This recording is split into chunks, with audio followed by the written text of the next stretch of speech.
Uncut আনটোল্ডের আজকের পর্বে আমরা কথা বলতে চাই শিক্ষা ব্যবস্থা নিয়ে। বিশেষ করে আমাদের ভারতবর্ষ এবং পশ্চিমবঙ্গে যে মাদ্রাসা শিক্ষার একটা ঐতিহ্য আছে, এই ঐতিহ্য এবং বর্তমান আগামী দিনে কি হতে পারে এ সম্পর্কে কথা বলতে চাই। আপনারা খবরের কাগজে দেখেছেন, সম্প্রতি উত্তরাখণ্ড সরকার সেখানকার সরকারি মাদ্রাসাগুলোর জন্য যে বোর্ড ছিল সে বোর্ড তুলে দিয়েছে। আপনারা জানেন, কিছুদিন আগে সেখানকার বিধানসভায় একটি বিশেষ আইন পাস হয়েছিল এবং সেই আইনে সই করেছেন সেখানকার রাজ্যপাল গুরমিত সিং।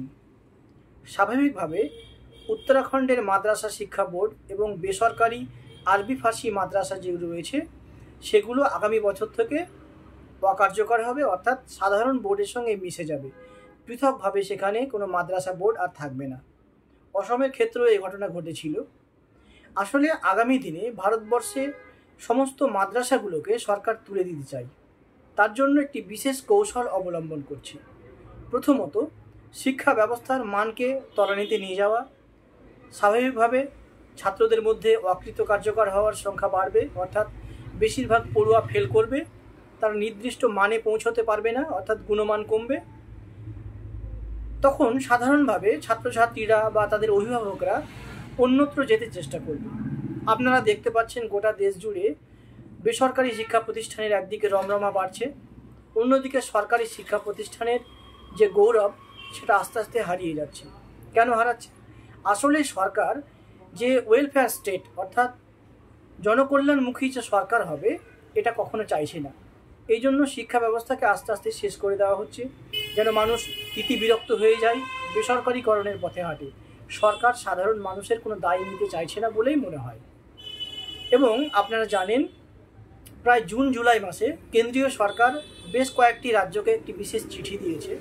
কেন্দ্রীয় সরকারের শিক্ষা মন্ত্রকের তরফে পশ্চিমবঙ্গ, অন্ধ্রপ্রদেশ, অসম, কেরালা, মণিপুর, ওড়িশা এবং তেলেঙ্গানা সরকারকে বলা হয়েছে, আপনাদের রাজ্যে মাধ্যমিক এবং উচ্চ মাধ্যমিকের জন্য যে সমস্ত পৃথক বোর্ড রয়েছে সেগুলো তুলে দিয়ে আপনারা অভিন্ন বোর্ড করুন, অর্থাৎ মাধ্যমিক এবং উচ্চ মাধ্যমিকের জন্য একটি মাত্র বোর্ড করুন, যাতে ছাত্রদের পড়াশোনার মান উন্নত হয় এবং কেউ ফেল না করে, গুণমান বৃদ্ধি পায়।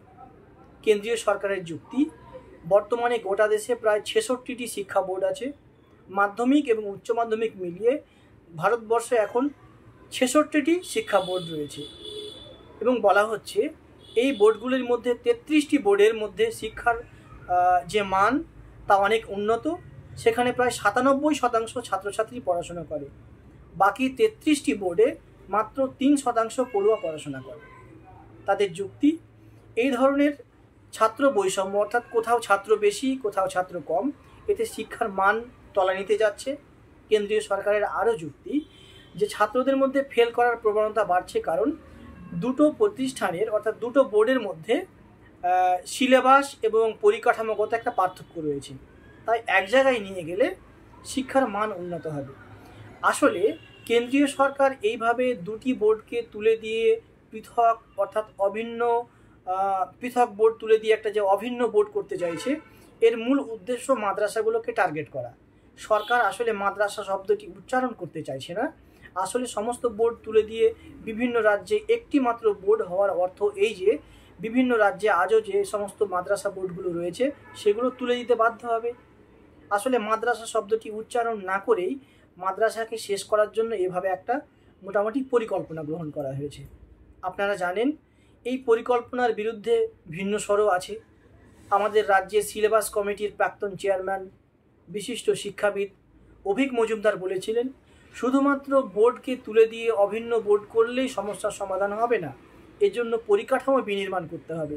পরিকাঠামো কীভাবে উন্নত হয়, শিক্ষক শিক্ষার্থীর মধ্যে যে সমস্ত রেশিও আছে, অনুপাত আছে, সেটাকে ঠিকঠাক মেনটেন করতে হবে। অনেক মাদ্রাসা আছে বা অনেক স্কুল আছে যেখানে 120 জন স্টুডেন্ট কিন্তু শিক্ষক মাত্র একজন। অনেক জায়গায় দেখা যাচ্ছে মাত্র 5 জন স্টুডেন্ট কিন্তু 20 জন শিক্ষক আছে। ফলে এই রেশিওটাকে যে ঠিক করা যায় কীভাবে, বা আনুপাতিক হারে কীভাবে একটা সামঞ্জস্য আনা যায়, সেটা ভাবতে হবে। এরকম অনেকেই বলছেন, অনেকে আবার কেন্দ্রীয় সরকারের সঙ্গে সহমত পোষণ করছেন। আপনারা জানেন, আমাদের রাজ্যেও একটি মাদ্রাসা বোর্ড আছে। বহু বছর ধরে এই মাদ্রাসা বোর্ড কার্যকরী আছে এবং এই মাদ্রাসা বোর্ড থেকে পড়াশোনা করে অনেকে ডাক্তার হয়েছেন, ইঞ্জিনিয়ার হয়েছেন, অধ্যাপক হয়েছেন, কলেজ বিশ্ববিদ্যালয়ের মূল দায়িত্ব অর্থাৎ অধ্যক্ষ পর্যন্ত হয়েছেন। কিন্তু বর্তমানে পশ্চিমবঙ্গের এক মাদ্রাসার বিরাট রকম সংকট চলছে। এই মাদ্রাসাগুলোতে কারা পড়াশোনা করে? মূলত প্রান্তিক শ্রেণীর পড়ুয়ারা পড়াশোনা করে।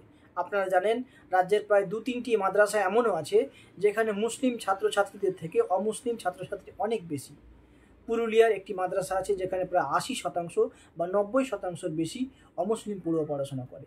আসলে মাদ্রাসা মানে যে শুধু মুসলিমরাই পড়াশোনা করে তা না, যারা প্রান্তিক, সামাজিকভাবে, আর্থিকভাবে বা আর্থসামাজিক বা অন্যান্য রাজনৈতিক কারণে বিভিন্নভাবে যে সমস্ত এলাকা পিছিয়ে রয়েছে, সে সমস্ত গরিব, যারা দরিদ্র, এই ধরনের ঘরের পড়ুয়ারা সেখানে পড়াশোনা করে। তাহলে এই মাদ্রাসাগুলো যদি তুলে দেওয়া হয় তাহলে প্রান্তিক শ্রেণীর মানুষরা ক্ষতিগ্রস্ত হবে। প্রান্তিক শ্রেণীর মানুষ শিক্ষার মূল দরজা থেকে বা মূল জায়গা থেকে অনেক অনেক পিছিয়ে পড়বে। আসলে অন্তত একটা সরকারি ডিগ্রি তারা পেতে পারছে, উচ্চশিক্ষার সুযোগ পাচ্ছে, যাদের মেধা রয়েছে তারা ভালো জায়গায় পৌঁছতে পারছে। আর যদি আজকের এই মাদ্রাসাটাকে তুলে দেওয়া হয় তাহলে তারা সেই সুযোগটা পাবে না। এবং রাজ্য সরকার কীভাবে মাদ্রাসাগুলোর সংকট তৈরি করছে, সংক্ষেপে যদি বলতে চেষ্টা করি, আসলে সরকারের একটা অংশ বলছে আমরা সবকা সাথ সবকা বিকাশ যে নীতি সেটাকে ফলো করছি। রাজ্য সরকারের যে মূল নেত্রী, রাজ্যের মুখ্যমন্ত্রী সবসময় চান যে রাজ্যের মাদ্রাসাগুলো শিক্ষার জন্য আরও বড় ভূমিকা পালন করুক এবং রাজ্যের মাদ্রাসাগুলো থেকে ডাক্তার, ইঞ্জিনিয়ার তৈরি হোক। তিনি বলছেন, কিন্তু সেই দপ্তরের আধিকারিকরা এমন কিছু কাজ করছেন যা নিয়ে অনেক সন্দেহ তৈরি হচ্ছে। আপনারা জানেন কিছুদিন আগে মাদ্রাসা সার্ভিস কমিশনের শিক্ষক নিয়োগের জন্য একটি পরীক্ষা নেওয়া হয়েছিল। সে পরীক্ষা প্রথম শ্রেণী থেকে নিয়ে দ্বাদশ শ্রেণী পর্যন্ত 2টি পর্যায়ে ভাগ ছিল। সেক্ষেত্রে সম্প্রতি প্রায় 17টি সাবজেক্ট বা 17টি বিষয়ের রেজাল্ট প্রকাশিত হয়েছে এবং আজকালের মধ্যে অনেকে শিক্ষক হিসেবে বিভিন্ন স্কুলে বা বিভিন্ন মাদ্রাসায় জয়েন করেছেন। কিন্তু এখনও প্রায় 19টি সাবজেক্ট বা বিষয়ের রেজাল্ট প্রকাশিত হয়নি। মাদ্রাসার প্রাণ বলতে আমরা বুঝি আরবি, থিওলজি বা উর্দু, এই সমস্ত সাবজেক্ট। কিন্তু এই ধরনের সাবজেক্টকে বাদ দিয়ে বাকি সাবজেক্টগুলোর রেজাল্ট প্রকাশিত হয়েছে এবং শিক্ষক নিয়োগ হচ্ছে। তাহলে সরকার কি মাদ্রাসা তুলে দিতে চাইছে? একথা আমি বলছি না, যারা মাদ্রাসা সার্ভিস কমিশনের পরীক্ষা দিয়েছেন সে সমস্ত পরীক্ষার্থীরা এই অভিযোগটা করছেন। আসলে সরকার মাদ্রাসা তুলে দিতে চায় কি মাদ্রাসা রাখতে চায় বা মাদ্রাসার মানোন্নয়ন করতে চায়, এটা একটি বিতর্কের বিষয়, এ নিয়ে আলোচনা হতেই পারে। কিন্তু সামগ্রিকভাবে গোটা দেশে আগামী দিনে মাদ্রাসা তুলে দেওয়া হবে এরকম একটা পরিকল্পনা প্রায় হয়ে গিয়েছে।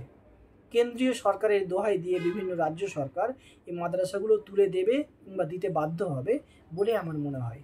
কারণ আপনারা জানেন প্রায় জুন জুলাই মাসে কেন্দ্রীয় সরকার ইতিমধ্যে বেশ কয়েকটি রাজ্যকে চিঠি দিয়েছে এবং তাদের বক্তব্য আপনারা অভিন্ন শিক্ষা বোর্ড চালু করুন। এই অভিন্ন শিক্ষা বোর্ড কথার মধ্যেই লুকিয়ে রয়েছে মাদ্রাসাগুলোকে বন্ধ করে দিন। এখন মাদ্রাসা বন্ধ হবে কি না হবে তা আগামী দিনে বলবে এবং মানুষ কি চাইছে সে নিয়েও মানুষ আগামী দিনে ভাববে বলে আমার মনে হয়। আমি মনে করি অন্ততপক্ষে সামগ্রিকভাবে শিক্ষার মানোন্নয়ন হোক, সামগ্রিকভাবে সরকার দরিদ্র, প্রান্তিক এবং উচ্চবর্ণ বা উচ্চ পর্যায়ের বা উচ্চ বৃত্তির যে সমস্ত লোক, সমস্ত স্তরের কথা মানুষের কথা ভাবুক। সরকার শুধুমাত্র একটি শ্রেণীর কথা ভাববে আর এক বৃহত্তর শ্রেণী অর্থাৎ দরিদ্র, পিছিয়ে পড়া এলাকার মানুষের কথা ভাববে না, এটা হতে পারে না। রাষ্ট্র তখনই কল্যাণমুখী হতে পারে যখন রাষ্ট্র প্রান্তিক শ্রেণীর বা তৃণমূল স্তর থেকে যে সমস্ত মানুষগুলো খেটে খাওয়া মানুষ, যারা কাজ করেন, যাদের বিকল্প নেই, তাদের কথা ভাববে। নচেৎ দেশের কোনো উন্নতি হবে না। আজকে আপাতত এই পর্যন্তই।